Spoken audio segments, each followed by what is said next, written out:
നമ്മൾ സോളിഡ് സ്റ്റേറ്റിന്റെ ചാപ്റ്ററിൽ കുറച്ച് പോർഷൻസ് നമ്മൾ കവർ ചെയ്തു പോകുന്നു. നമ്മൾ ക്ലോസ് പാക്കിങ്ങിനെ കുറിച്ചും ക്രിസ്റ്റൽ ലാറ്റിസും യൂണിറ്റ് ഒക്കെ പഠിച്ചു. കഴിഞ്ഞ ക്ലാസ്സിൽ നമ്മൾ പഠിച്ചുകൊണ്ടിരുന്നത് 2 ഡയമെൻഷനിൽ നമ്മൾ എങ്ങനെയാണ് പാർട്ടിക്കിൾസിനെ അറേഞ്ച് ചെയ്യുന്നതായിരുന്നു. ഇന്ന് അതിന്റെ ബാക്കിയായിട്ട് നമ്മൾ നോക്കാൻ പോകുന്നത് 3 ഡയമെൻഷണൽ ലെവലിൽ വരുമ്പോൾ നമുക്ക് എങ്ങനെ ക്രോസ് പാക്കിംഗ് നടത്താം പാർട്ടിക്കിൾസിനെ.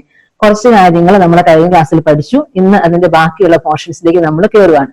അപ്പോൾ നമുക്ക് സാധാരണ ചെയ്യാറുള്ളത് പോലെ ഒരു പവർ പോയിന്റിലേക്ക് കയറി നമുക്ക് പഠിക്കാനുള്ള കാര്യങ്ങൾ നമുക്കൊന്ന് ഡിസ്കസ് ചെയ്യാം.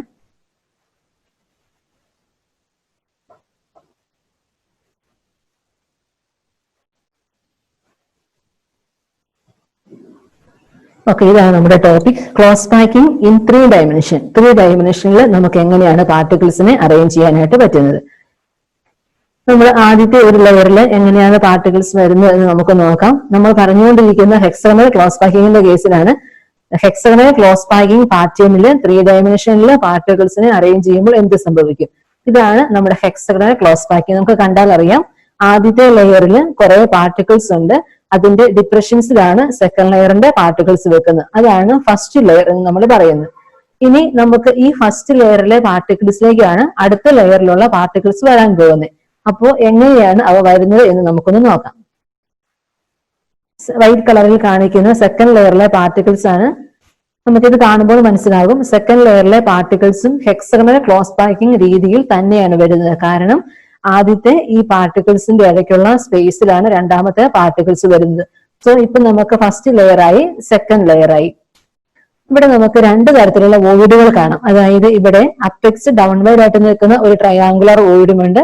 ഇവിടെ നമുക്ക് മറ്റൊരു ട്രയാങ്കുലർ വോയിഡുമുണ്ട്. ഇതാണ് നമ്മൾ കഴിഞ്ഞ ദിവസങ്ങളിൽ പറഞ്ഞ ടെട്രാഹീഡ്രൽ വോയിഡും ഒക്ടാഹീഡ്രൽ വോയിഡും. അപ്പോ ഫസ്റ്റ് ലെയറിന്റെ മുകളിൽ സെക്കൻഡ് ലെയർ വന്ന് അറേഞ്ച് ചെയ്ത് കഴിയുമ്പോൾ അവിടെ ഒരു ടെട്രാഹീഡ്രൽ വോയിഡും ഉണ്ടാകുന്നുണ്ട്, ഒക്ടാഹീഡ്രൽ വോയിഡും ഉണ്ടാകുന്നുണ്ട്.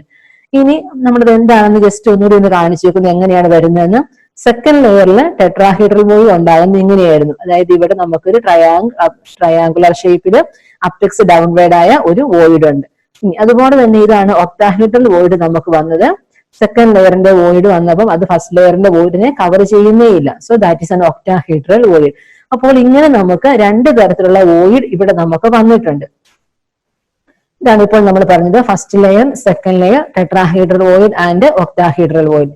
ഇനി നമുക്ക് തേർഡ് ലെയർ വരുമ്പോൾ 3 ഡയമെൻഷനിൽ നമ്മൾ ചിന്തിക്കുമ്പോൾ തേർഡ് ലെയർ വരുമ്പോൾ നമുക്ക് 2 തരത്തിൽ ചെയ്യാം. ഒന്നുകിൽ ആ തേർഡ് ലെയറിന് ഈ ടെട്രാഹീഡ്രൽ വോയിഡിനെ കവർ ചെയ്തുകൊണ്ട് അറേഞ്ച് ചെയ്യാൻ പറ്റും, അല്ല എങ്കിൽ ഒക്ടാഹീഡ്രൽ വോയിഡിനെ കവർ ചെയ്തുകൊണ്ട് ചെയ്യാൻ പറ്റും. അപ്പൊ നമ്മളിപ്പോൾ ആദ്യം നോക്കാൻ പോകുന്ന ടെട്രാഹീഡ്രൽ വോയിഡിനെ എങ്ങനെയാണ് തേർഡ് ലെയറിലെ പാർട്ടിക്കിൾസ് കവർ ചെയ്യുന്നത് എന്നുള്ളതാണ്. ഓരോ പാർട്ടിക്കിൾസ് വരുന്ന രീതി കാണുമ്പോൾ നമുക്ക് കാണാൻ പറ്റും. മുമ്പ് ഇവിടെ നമുക്ക് നോക്കിയപ്പോൾ അറിയാമായിരുന്നു, ഇവിടെ എല്ലാം ടെട്രാഹീഡ്രൽ വോയിഡ്, ഇതെല്ലാം ടെട്രാഹീഡ്രൽ വോയിഡുകളാണ്.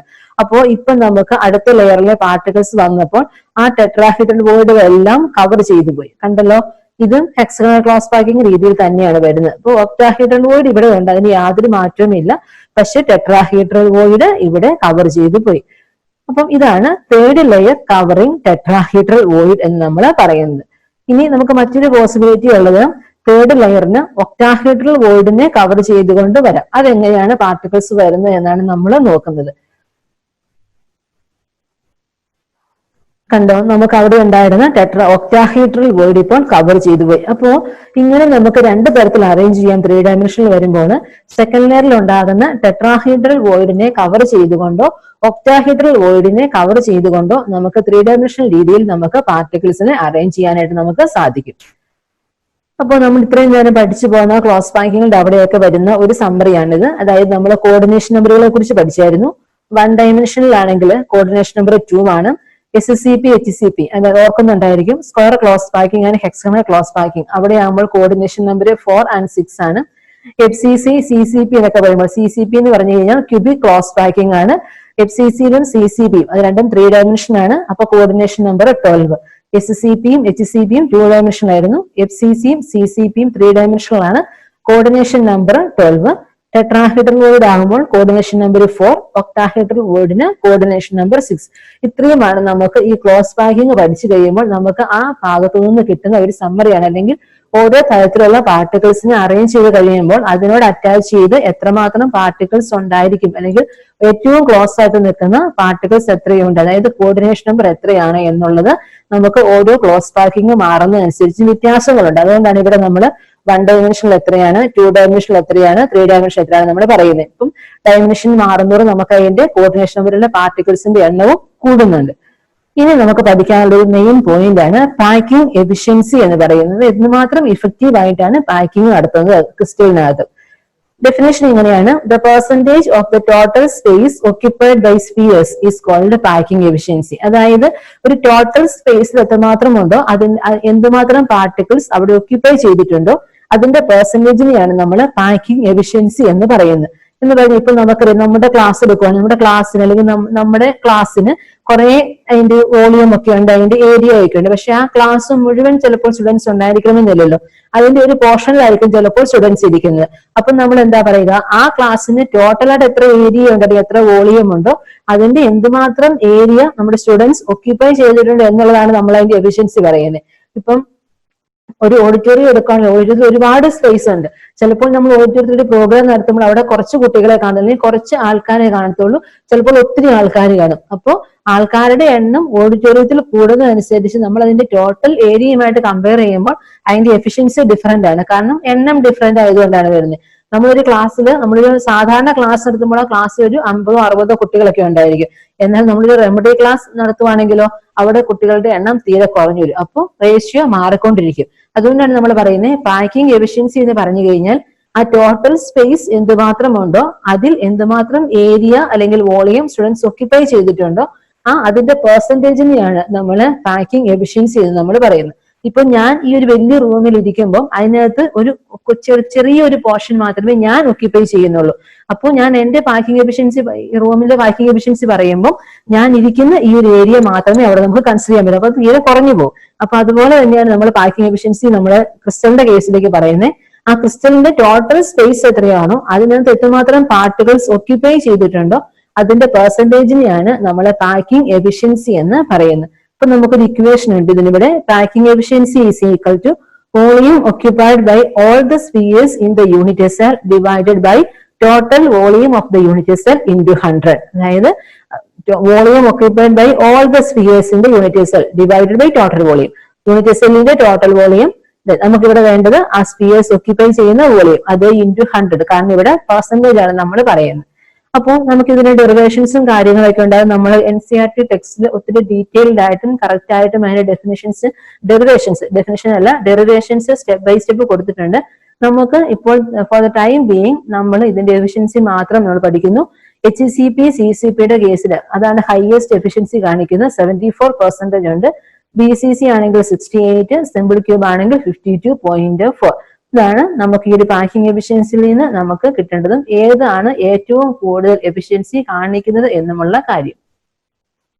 ഇനി നമുക്ക് ഇങ്ങനെ ഒരു സ്ട്രക്ചർ ടെക്സ്റ്റിനകത്തുണ്ട്. നമുക്കൊരു ക്യൂബാണ്, നമ്മൾ നേരത്തെ പറഞ്ഞത് നമുക്കവിടെ 3 പാരാമീറ്റേഴ്സ് വരും, ABC, പിന്നെ നമ്മൾ ആൽഫ ബീറ്റ ഗാമയൊക്കെ പറഞ്ഞായിരുന്നു. അപ്പൊ ഇതിനകത്ത് ചില റിലേഷൻഷിപ്പ് ഉണ്ട്. അതായത് അതിന്റെ റേഡിയസും R എന്ന് പറഞ്ഞാൽ റേഡിയസ് ആണ്, ABC എന്ന് പറയുന്ന 3 ലെന്തുകളാണ്. അപ്പോ ഈ ഇക്വേഷൻസ് ഡെറിവേഷൻസ് ടെക്സ്റ്റിനകത്തുണ്ട്. ഇക്വേഷൻസ് നമുക്കൊന്ന് നോക്കണം. HCP ആൻഡ് CCP സ്ട്രക്ചറുകൾക്കകത്ത് വരുമ്പോൾ B is equal to √2A and A is equal to 2√2R. അപ്പം B എന്ന് പറയുന്ന ഒരു ഇവിടെ കാണിച്ചിട്ടുണ്ട് ഏതിൽ എന്താണെന്നുള്ളത്. A എന്ന് പറയുന്ന മറ്റൊരു എഡ്ജ് ലെന്താണ്. അപ്പോ അവര് തമ്മിലുള്ള റിലേഷൻഷിപ്പ് ആണിത്. B is equal to √2A. അത് HCPയുടെയും CCPയുടെയും കേസിലാണ്. അതുപോലെ എയും അതിന്റെ റേഡിയസും നമ്മളെ റിലേഷൻഷിപ്പ് ആണ്. A is equal to 2√2R എന്ന് നമ്മൾ പറയുന്നത്. ഇനി ഇതേ സംഭവം BCCയുടെ കേസിലേക്ക് വരുമ്പോൾ C is equal to √3A എന്നും A is equal to 4R by √3 എന്നും വരും. സിമ്പിൾ ക്യൂബിന്റെ കേസിലാണെങ്കിൽ A is equal to 2R. ഇതാണ് അതിന്റെ ഇക്വേഷൻസ്. അപ്പോൾ ഇങ്ങനെ ഇതുമായിട്ട് ബന്ധപ്പെട്ടിട്ടുള്ള ചില പ്രോബ്ലംസ് ചിലപ്പോൾ വരാറുണ്ട്. നമുക്ക് അതിന് പ്രോബ്ലംസ് ചെയ്യാനുണ്ട്. ഈ റിലേഷൻഷിപ്പ് നമ്മൾ ഓർത്തിരിക്കണം. HCP CCPയുടെ കേസിൽ എയും ബിയും തമ്മിലുള്ള relationship B is equal to √2A and എയും റേഡിയസ് തമ്മിലുള്ള relationship A is equal to 2√2R. BCCയുടെ കേസിലാണെങ്കിൽ C is equal to √3A and A is equal to 4R by √3. Simple ക്യൂബിന്റെ കേസിലാണെങ്കിൽ A is equal to 2R. ഇതാണ് അവർ തമ്മിലുള്ള relationship നമ്മൾ പറയുന്നത്. ഇനി നമുക്ക് ഒരു ടോപ്പിക്കാണ് ഡെൻസിറ്റി ഓഫ് ക്രിസ്റ്റൽ. ഒരു ക്രിസ്റ്റലിന്റെ ഡെൻസിറ്റി കണ്ടുപിടിക്കാനുണ്ട്. അപ്പൊ നമ്മുടെ ഇക്വേഷൻ ഇതാണ്, density is equal to Z into M divided by NA into A cube. ഇസഡ് എന്ന് പറഞ്ഞു കഴിഞ്ഞാൽ നമ്മൾ നേരത്തെ പഠിച്ചിരുന്ന number of atoms in the unit cell. Coordination number അല്ല, നമ്മൾ ആദ്യമേ പഠിച്ചപ്പം നമ്പർ ഓഫ് ആറ്റംസ് കണ്ടുപിടിക്കാൻ നമ്മൾ പഠിച്ചായിരുന്നു. കോർണറിൽ എത്ര ഷെയർ ചെയ്യുന്നു എന്നൊക്കെ പറഞ്ഞൊക്കെ നമ്മൾ പറഞ്ഞായിരുന്നു. അവിടെ സിമ്പിൾ ക്യൂബ് ആണെങ്കിൽ 1, BCC ആണെങ്കിൽ 2, FCC ആണെങ്കിൽ 4 എന്നൊക്കെ പറഞ്ഞ് നമ്മൾ പഠിച്ചത് ഓർക്കുന്നുണ്ടായിരിക്കും. അവിടെ ഇസഡ് എന്നോ എൻ എന്നോ നമുക്ക് നൊട്ടേഷൻ കൊടുക്കാം. ഇവിടെ നമ്മൾ എടുക്കുന്ന ഇക്വേഷൻ ഇതാണ്, density D equal to Z into M divide by NA into cube. M എന്ന് പറയുന്ന മാസ്, NA എന്ന് പറയുന്ന അവഗാഡ്രോ നമ്പർ, A എന്ന് പറയുന്ന എഡ്ജ് ലെങ്ത്. അപ്പൊ എഡ്ജ് ലെങ്തിന്റെ ക്യൂബ് ആണ് ഇവിടെ നമ്മൾ എടുക്കുന്നത്. ഇനി ഇതെങ്ങനെയാണ് ഇക്വേഷൻ വരുന്നത് എന്നൊക്കെയുള്ള റിലേഷൻഷിപ്പ് നമുക്ക് ടെക്സ്റ്റിനകത്തുണ്ട്. നമ്മുടെ ഡെറിവേഷനിലേക്ക് പോകുന്നില്ല. ഇത് വെച്ചിട്ടുള്ള പ്രോബ്ലംസ് ആണ് നമുക്ക് ചെയ്ത് നോക്കേണ്ടത്. അപ്പോൾ ഡെൻസിറ്റിക്ക് നമുക്ക് D എന്നോ റോ എന്നോ നമുക്ക് അവിടെ സിമ്പിൾ ഇടാം. ഇക്വേഷൻ ഇതാണെന്ന് ഓർത്തിക്കണം, density equal to Z into M divided by NA into A cube. അപ്പോൾ ഇതുമായിട്ട് ബന്ധപ്പെട്ടിട്ടുള്ള കുറച്ച് പ്രോബ്ലംസിലേക്കാണ് നമ്മൾ കയറുന്നത്. അതിനു വേണ്ടിയിട്ട് നമ്മൾ മറ്റൊരു ഫയൽ, ഇപ്പം പ്രോബ്ലംസ് ആകുമ്പോൾ നമുക്കിപ്പം ബ്ലാക്ക് ബോർഡിന്റെ ഫെസിലിറ്റി ഇല്ലാത്തത് കൊണ്ട് നമ്മൾ ഇവിടെ ഒരു വേർഡ് ഫയലിലിട്ട് നമ്മൾ അതിന്റെ കുറച്ച് പ്രോബ്ലംസ് ഒന്ന് ചെയ്യുവാണ്. അപ്പോൾ നമ്മൾ ഇതിന്റെ ആ സ്റ്റെപ്പ് ബൈ സ്റ്റെപ്പ് ഒന്ന് ഫോളോ ചെയ്താൽ മതി. ഫസ്റ്റ് ക്വസ്റ്റ്യൻ ഇതാണ്, സാധാരണ എക്സാമിന് വന്നുകൊണ്ടിരുന്ന ഒരു ക്വസ്റ്റ്യൻ ആണ്.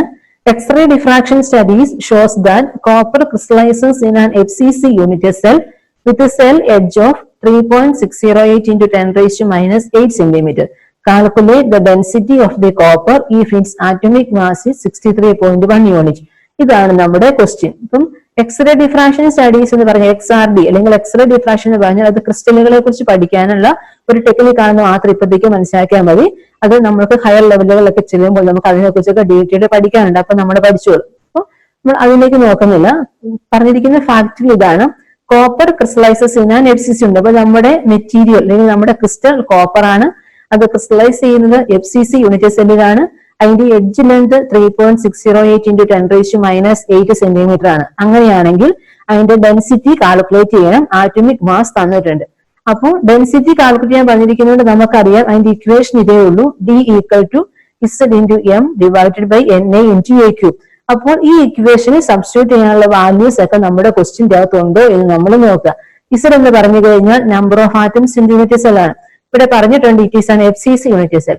അപ്പോൾ FCC യൂണിറ്റ് സെൽ ആണെങ്കിൽ അതിനകത്തുള്ള നമ്പർ ഓഫ് ആറ്റംസ് എന്ന് പറയുന്നത് 4 ആയിരിക്കും, നമുക്കറിയാം. ദെൻ എം മാസ് 63.1 യൂണിറ്റ് തന്നിട്ടുണ്ട് എന്ന് പറഞ്ഞാൽ 63.1 ഗ്രാം പെർ മോൾ ആണ് ഉദ്ദേശിക്കുന്നത്.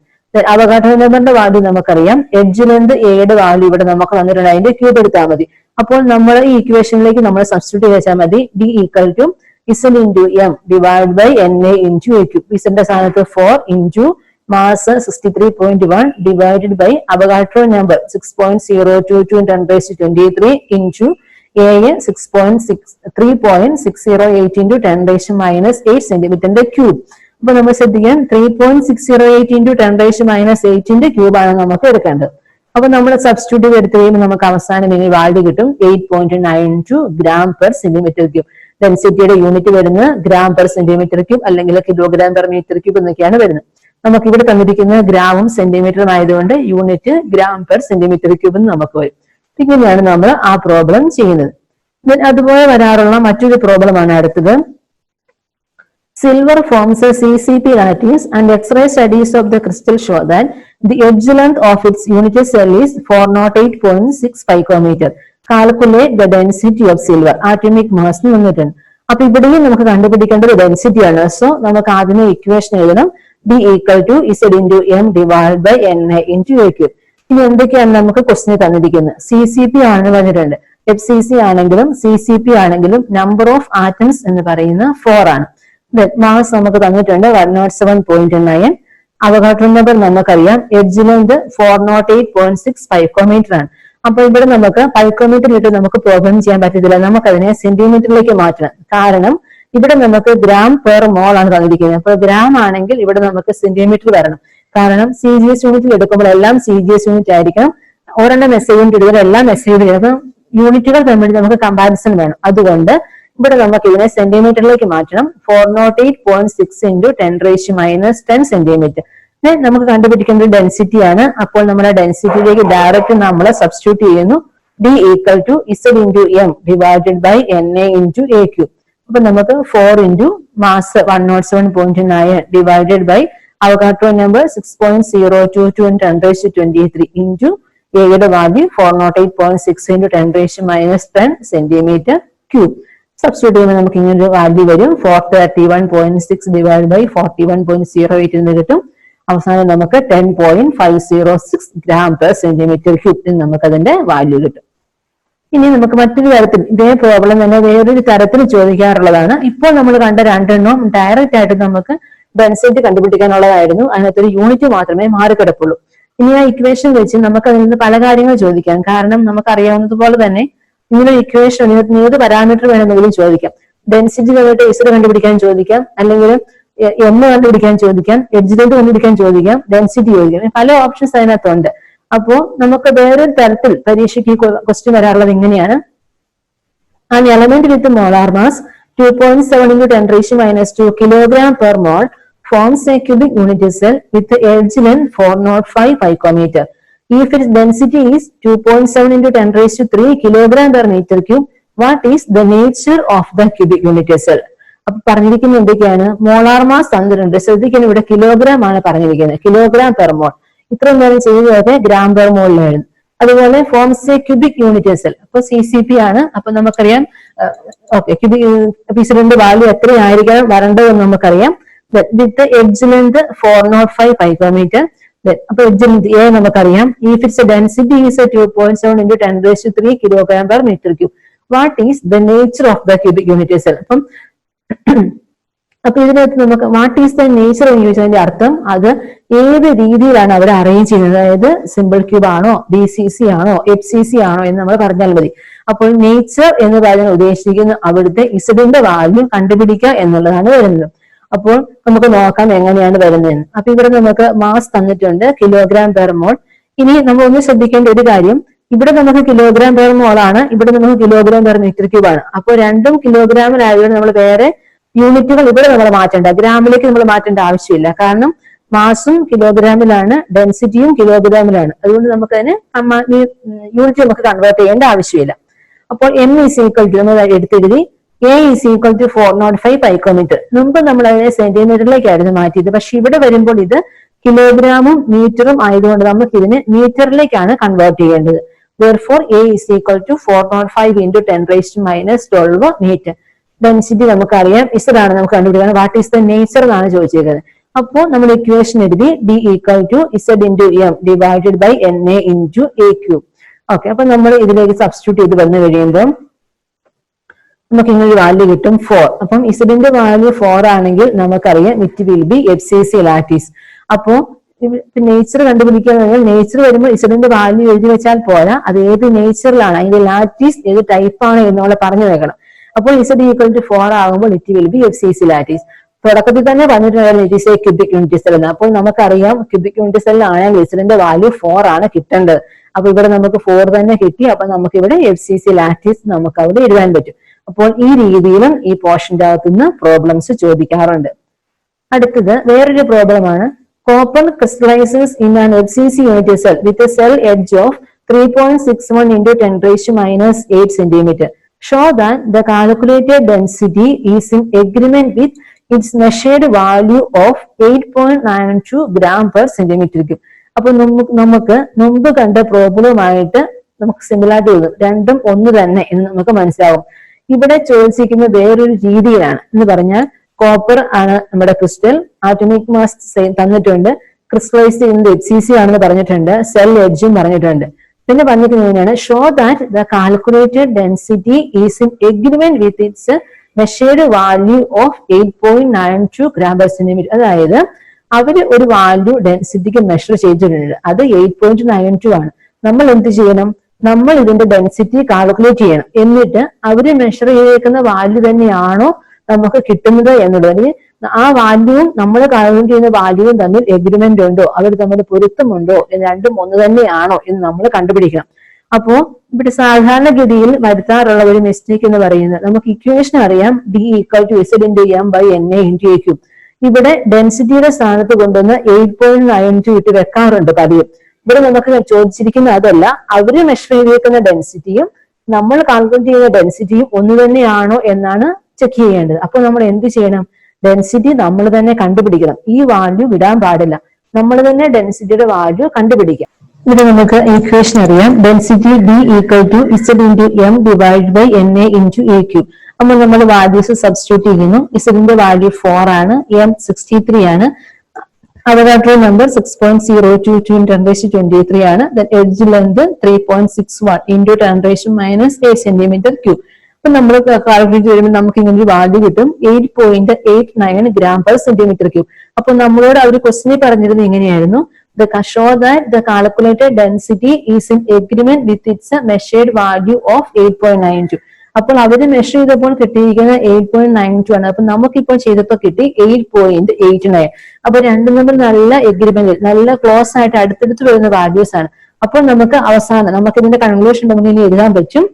Therefore, the calculated density is in agreement with the measured value. നമ്മൾ കാൽക്കുലേറ്റ് ചെയ്ത ഡെൻസിറ്റിയും അവര് മെഷർ ചെയ്യുന്ന വാല്യൂവും തമ്മിൽ എഗ്രിമെന്റ് ഉണ്ട്. അപ്പൊ ഇതാണ് ഡെൻസിറ്റി കണ്ടുപിടിച്ചു വെച്ചാൽ മാത്രം പോരാ, ക്വസ്റ്റ്യൻ എഗ്രിമെന്റ് ആണോ ഇല്ലെന്ന് പറയാനാണ്. അതുകൊണ്ട് നമ്മൾ ഈ സെന്റൻസ് കൂടി അവിടെ എഴുതണം. The calculated density is in agreement with the measured value. അതാണ് ആ ഒരു തരത്തിൽ ക്വസ്റ്റ്യൻ അങ്ങനെയും ചിലപ്പോൾ വരാറുണ്ട്. ഇനി നമുക്ക് വേറൊരു ക്വസ്റ്റ്യൻ ആണ്. നമ്മുടെ പാക്കിംഗ് എഫിഷ്യൻസി പഠിച്ചപ്പോൾ നമ്മൾ കുറച്ച് ഇക്വേഷൻസ് നമ്മൾ പഠിച്ചായിരുന്നു. അത് വെച്ചിട്ടുള്ള കുറച്ച് പ്രോബ്ലംസ് ആണ് അടുത്തത്. ആദ്യത്തെ question, gold with atomic radius 0.144 nanometre crystallises in an FCC. What is the length of the side of the unit cell? അപ്പൊ ഇവിടെ നമുക്ക് ഗോൾഡിന്റെ ആറ്റമിക് റേഡിയസ് പറഞ്ഞിട്ടുണ്ട്, FCC ആണെന്ന് പറഞ്ഞിട്ടുണ്ട്, വാട്ട് ഈസ് ദ ലെങ്ത്. അപ്പൊ നമുക്കറിയാം ഡെൻസിറ്റിയുടെ ഇക്വേഷൻ വെച്ച് നമുക്ക് ഈ പ്രോബ്ലം ചെയ്യാൻ നമുക്ക് പറ്റിയല്ല. അപ്പോ ആറ്റമിക് റേഡിയസും എഡ്ജ് ലെങ്ത് തമ്മിൽ നമ്മൾ പഠിച്ചിരിക്കുന്ന ഇക്വേഷൻ ഏതാണെന്ന് നമ്മൾ നോക്കണം. പാക്കിംഗ് എഫിഷ്യൻസിയുടെ കാര്യം പറഞ്ഞപ്പോൾ നമ്മൾ അവിടെ കുറച്ച് ഇക്വേഷൻസ് പഠിച്ചായിരുന്നു. അവിടെ നമ്മൾ പറഞ്ഞായിരുന്നു FCC ആണെങ്കിൽ ഇങ്ങനൊരു ഇക്വേഷൻ ഉണ്ട്, A is equal to 2√2, അതായത് റേഡിയസും എഡ്ജ് ലെങ്ത് തമ്മിൽ A is equal to 2√2 ആണ്. ഇവിടെ നോക്കുമ്പോൾ നമുക്ക് റേഡിയസ് നമുക്കറിയാം 0.144 നാനോമീറ്റർ അവർ നമുക്ക് തന്നിട്ടുണ്ട്. അപ്പൊ നമ്മൾ നേരെ സബ്സ്റ്റിറ്റ്യൂട്ട് ചെയ്താൽ മതി, 2√2 × 0.144 നാനോമീറ്റർ. അപ്പൊ നമുക്ക് എഡ്ജ് ലെങ്ത് 0.41 നാനോമീറ്റർ നമുക്ക് കിട്ടും. ഇതാണ് FCCയുടെ കേസിൽ എഡ്ജ് ലെങ്തും റേഡിയസും തമ്മിലുള്ള റിലേഷൻഷിപ്പ്, അതിന്റെ ഒരു പ്രോബ്ലം. ഇതുപോലെ തന്നെ വരാറുള്ള മറ്റൊരു ക്വസ്റ്റ്യൻ ആണ്, niobium crystallises in BCC structure. If density is 8.55 gram per centimeter cube, calculate the atomic radius of niobium using its atomic mass 93 unit. അപ്പൊ ഇവിടെ നോക്കുമ്പോൾ നമുക്ക് കാണാം BCC ആണെന്ന് പറഞ്ഞിട്ടുണ്ട്. അപ്പോൾ അങ്ങനെയാണെങ്കിൽ നമുക്ക് ഇസിഡിന്റെ വാല്യൂ അറിയാം, പിന്നെ ഡെൻസിറ്റി തന്നിട്ടുണ്ട്, ആറ്റമിക് റേഡിയസ് കണ്ടുപിടിക്കണം, ആറ്റമിക് മാസും ഉണ്ട്. അപ്പോ ഇത് നമ്മോട് ചോദിച്ചിരിക്കുന്നത് നമുക്ക് സാധാരണഗതിയിൽ നമ്മൾ ചെയ്യാനുള്ള ഡെൻസിറ്റി തരുമ്പോൾ നമ്മൾ എഡ്ജ് ലെങ്ത് ആണ് കണ്ടുപിടിക്കാറുള്ളത്. പക്ഷെ ഇവിടെ എഡ്ജ് ലെങ്ത് അല്ല ചോദിച്ചിരിക്കുന്നത്, ആറ്റമിക് റേഡിയസ് ആണ് ചോദിച്ചിരിക്കുന്നത്. അപ്പോൾ നമുക്ക് ഇവിടുന്ന് ചെയ്യാൻ പറ്റുന്ന ഒരു കാര്യം, ഡെൻസിറ്റിയുടെ വാല്യൂവും BCCയും മാസും തന്നിരിക്കുന്നതുകൊണ്ട് ഇവിടെ നമുക്ക് എഡ്ജ് ലെങ്ത് കണ്ടുപിടിക്കാൻ പറ്റും. Edge length, not radius, edge length. എന്ത് ചെയ്യണം? BCCയുടെ വാല്യൂ, BCC ആയതുകൊണ്ട് ഇസഡിന്റെ വാല്യൂ 2 ആണ്, ഡെൻസിറ്റി നമുക്ക് തന്നിട്ടുണ്ട്, മാസ് നമുക്ക് തന്നിട്ടുണ്ട്, റേഡിയസ് ആണ് കണ്ടുപിടിക്കേണ്ടത്. ഡെൻസിറ്റിക്ക് ഒരു ഇക്വേഷൻ പഠിച്ചിട്ടുണ്ട്, D = Z/NA × A ക്യൂബ്. അപ്പൊ ഇവിടുന്ന് നമുക്ക് ഡെൻസിറ്റി അറിയാം, ഇസഡ് അറിയാം, M അറിയാം, അവഗാഡ്രോ നമ്പർ അറിയാം. അപ്പോൾ നമുക്ക് ഇവിടുന്ന് A ക്യൂബ് കണ്ടുപിടിക്കാമല്ലോ. A cube is equal to Z/M divided by NA × D. നമ്മൾ വാല്യൂസ് സബ്സ്റ്റിറ്റ്യൂട്ട് ചെയ്യുക. അപ്പൊ നമുക്ക് ഇങ്ങനെ ഒരു വാല്യൂ വന്നു, 3.306 × 10⁻⁻8 സെന്റിമീറ്റർ. ഇവിടുത്തെ റേഡിയസ് അല്ല, ഇത് എഡ്ജ് ലെങ്ത് ആണ്. ഇനി നമുക്കറിയാം എഡ്ജ് ലെങ്ത് കിട്ടിയാൽ നമുക്ക് അവിടുന്ന് റേഡിയസ് കണ്ടുപിടിക്കാം. എങ്ങനെയാണ്? നമ്മളെ പാക്കിംഗ് എഫിഷ്യൻസി നമ്മൾ ഇക്വേഷൻ പഠിച്ചായിരുന്നു. BCCയുടെ കേസിൽ R is equal to √3/4 × A. അതാണ് അതിന്റെ ഇക്വേഷൻ. അപ്പോൾ √3/4 × എഡ്ജ് ലെങ്ത് A നമ്മളിപ്പോൾ കണ്ടുപിടിച്ചു, 3.306 × 10⁻⁸8 സെന്റിമീറ്റർ. അപ്പൊ നമുക്ക് ഇവിടെ റേഡിയസ് 1.43 × 10⁻⁸8 സെന്റിമീറ്റർ കിട്ടും. അപ്പൊ അതാണ് നമുക്ക് ഡയറക്റ്റ്ലി നമുക്ക് റേഡിയസ് കണ്ടുപിടിക്കാൻ പറ്റൂല, പക്ഷെ നമുക്ക് തന്നിരിക്കുന്ന വാല്യൂസിനകത്തുനിന്ന് നമുക്ക് എഡ്ജ് ലെങ്ത് കണ്ടുപിടിക്കാൻ പറ്റും. എന്നിട്ട് എഡ്ജ് ലെങ്തിനകത്തുനിന്ന് നമുക്ക് റേഡിയസ് കണ്ടുപിടിക്കാൻ പറ്റും. അപ്പൊ ഇങ്ങനെ കുറച്ച് പ്രോബ്ലംസ് ആണ് നമുക്ക് ഡെൻസിറ്റി കണ്ടുപിടിക്കാൻ വേണ്ടിയിട്ടുള്ള പോർഷനകത്തുനിന്ന് സാധാരണ എക്സാമിന് ചോദിക്കാറുള്ളത്. അപ്പോൾ നമ്മൾ ഈ ഇതിനകത്ത് ഈ ഒരു സെക്ഷനിൽ നമ്മുടെ ക്ലോസ് പാക്കിംഗ് ഇൻ 3 ഡയമെൻഷൻ എങ്ങനെയാണ് വരുന്നത് നമ്മൾ കണ്ടു. അതായത് സെക്കൻഡ് ലെയറിലെ ടെട്രാഹൈഡ്രൽ വോയിഡിനെയോ ഒക്ടാഹൈഡ്രൽ വോയിഡിനെയോ കവർ ചെയ്തുകൊണ്ട് 3 ഡയമെൻഷൻ നമുക്ക് അറേഞ്ച് ചെയ്യാൻ നമ്മൾ കണ്ടു. പിന്നെ നമ്മൾ കണ്ടത് ഓരോ ഡയമെൻഷനിലും 1 ഡയമെൻഷൻ, 2 ഡയമെൻഷൻ, 3 ഡയമെൻഷൻ ഇങ്ങനെയൊക്കെ വരുമ്പോൾ അവിടെയുള്ള കോർഡിനേഷൻ നമ്പറിന്റെ വാല്യൂസ് ചേഞ്ച് ചെയ്യുന്നത് നമ്മൾ കണ്ടു. പിന്നെ നമ്മൾ പാക്കിംഗ് എഫിഷ്യൻസി എന്താണെന്ന് കണ്ടു, അതിന്റെ ഡെഫിനിഷൻ കണ്ടു, ഇക്വേഷൻ കണ്ടു, ഓരോ കേസിലും വരുന്ന എഫിഷ്യൻസി എത്രയാണെന്ന് കണ്ടു, ആർക്കാണ് ഏറ്റവും കൂടുതൽ വരുന്നത് അല്ലെങ്കിൽ എവിടെയാണ് പാക്കിംഗ് എഫിഷ്യൻസി ഏറ്റവും കൂടുതൽ കാണിക്കുന്നത്. പിന്നെ നമ്മൾ ഡെൻസിറ്റിയുടെ ഇക്വേഷൻ കണ്ടു, D = Z × M / Ni × Aq. അത് വെച്ചിട്ട് കുറെ പ്രോബ്ലംസ് ചെയ്യുന്നത് രീതികളും നമ്മൾ കണ്ടു. അപ്പോൾ നമ്മൾ ഇത്രയും നേരത്തെ നമ്മൾ പഠിച്ചിരിക്കുന്ന ഈ ഒരു ടോപ്പിക്കിൽ നിന്ന് നോക്കുമ്പോൾ നമുക്ക് സാധാരണ രീതിയിൽ എക്സാമിന് നമുക്ക് വരാറുള്ള അല്ലെങ്കിൽ ഇവിടെ നമുക്ക് വരാറുള്ള ചില പ്രധാനപ്പെട്ട ക്വസ്റ്റ്യൻസ് എന്ന് പറയുന്നത് ഇത്രയുമാണ്. ഒന്ന്, നമുക്ക് ഓരോ സിസ്റ്റത്തിനകത്തുമുള്ള കോർഡിനേഷൻ നമ്പർ ചോദിക്കാറുണ്ട്. നമ്മൾ 1 ഡയമെൻഷനും 2 ഡയമെൻഷനും 3 ഡയമെൻഷനും പറഞ്ഞു. ഓരോന്നിനകത്തുമുള്ള കോർഡിനേഷൻ നമ്പർ സെപ്പറേറ്റ് ആയിട്ട് എക്സാമിന് ചോദിക്കാറുണ്ട്.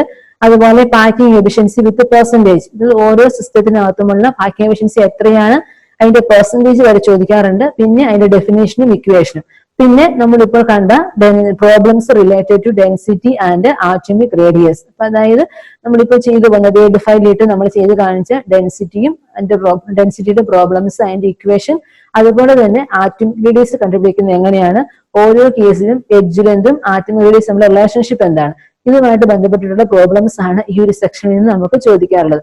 അപ്പോൾ നമ്മൾ സോൾസിന്റെ ചാപ്റ്ററിൽ നമ്മൾ എടുത്തു പോകുന്നതെല്ലാം പാർട്ടിക്കിൾസിന്റെ ക്രോസ് പാക്കിങ്ങുമായിട്ട് ബന്ധപ്പെട്ട കാര്യങ്ങളായിരുന്നു. ഏതൊക്കെ ടൈപ്പ് സോളിഡ് ഉണ്ടെന്ന് നമ്മൾ ആദ്യമേ പഠിച്ചു. പിന്നെ അതിനകത്ത് അതിന്റെ ക്ലാസിഫിക്കേഷൻസ് പഠിച്ചു സോളിഡ്സിന്റെ. പിന്നെ വരുമ്പോൾ നമ്മുടെ ക്രിസ്റ്റൽ ലാറ്റിസ്, യൂണിറ്റ് സെൽ, ഇത് തമ്മിലുള്ള ഡിഫറൻസും കാര്യങ്ങളും അത് ഏതൊക്കെ ടൈപ്പ് ഉണ്ട് എന്നൊക്കെ നമ്മൾ പറഞ്ഞു. പിന്നെ നമ്മൾ വന്നു കഴിഞ്ഞപ്പോൾ നമ്മൾ ക്രോസ് പാക്കിംഗ് ഇൻ സോളിഡ്സ് പഠിച്ചു. 1 ഡയമെൻഷൻ എങ്ങനെയാണ്, 2 ഡയമെൻഷൻ എങ്ങനെയാണ്, 3 ഡയമെൻഷൻ എങ്ങനെയാണ്, എന്താണ് കോർഡിനേഷൻ നമ്പർ, എന്താണ് SCP, HCP ഡിഫറൻസ്, ഇങ്ങനെയുള്ള കാര്യങ്ങളൊക്കെ നമ്മൾ അവിടെ പഠിച്ചു. ദെൻ നമ്മൾ 3 ഡയമെൻഷൻ പഠിച്ചു. പിന്നെ ഇന്ന് നമ്മൾ പാക്കിംഗ് എഫിഷ്യൻസിയും അതുമായിട്ട് ബന്ധപ്പെട്ടുള്ള കാര്യങ്ങളും ഡെൻസിറ്റി ഓഫ് ദ ക്രിസ്റ്റൽ എങ്ങനെയാണ് കണ്ടുപിടിക്കുന്നതെന്നൊക്കെ നമ്മൾ പറഞ്ഞു. അത് അത്രയും നമുക്ക് ഒരു സെക്ഷനായിട്ട് നമുക്ക് അതിനെ ഡീൽ ചെയ്യാം. ഇനി നമ്മൾ എടുക്കാൻ പോകുന്ന ടോപ്പിക്ക് ക്രിസ്റ്റലുകൾക്ക് ചില ഡിഫക്റ്റുകളുണ്ട്. അതായത് ഏതൊക്കെ തരത്തിലുള്ള ഡിഫക്റ്റുകളുണ്ട്, അങ്ങനെ ഡിഫക്റ്റ് ഉണ്ടാകുന്നുണ്ട്, എന്തെങ്കിലുമൊക്കെ മെച്ചം ഉണ്ടാകുന്നുണ്ടോ, എന്തെങ്കിലും പ്രോപ്പർട്ടീസ് കാണിക്കുന്നുണ്ട്, തുടങ്ങിയ കാര്യങ്ങളാണ് ഇനി നമുക്ക് എടുക്കാനുള്ളത്. അത് നമ്മൾ അടുത്ത ക്ലാസ്സിലേക്ക് എടുക്കും. അപ്പൊ ഈ ക്ലാസ്സിന്റെ ടോപ്പിക്ക് നമ്മുടെ ക്ലോസ് പാക്കിങ്ങോട് കൂടി ഡെൻസിറ്റിയുടെ പ്രോബ്ലത്തോട് കൂടി നമ്മുടെ ഈ ക്ലാസ് ഇവിടെ നമുക്ക് അവസാനിപ്പിക്കാം. നമുക്ക് ബാക്കി അതിന്റെ ഡിഫക്റ്റിനെ കുറിച്ച് വരുന്ന സോളിഡ് സ്റ്റേറ്റിന്റെ ബാക്കിയുള്ള പോർഷൻസ് നമുക്ക് അടുത്ത ക്ലാസ്സിലേക്ക് നമുക്ക് എടുക്കാം. Thank you.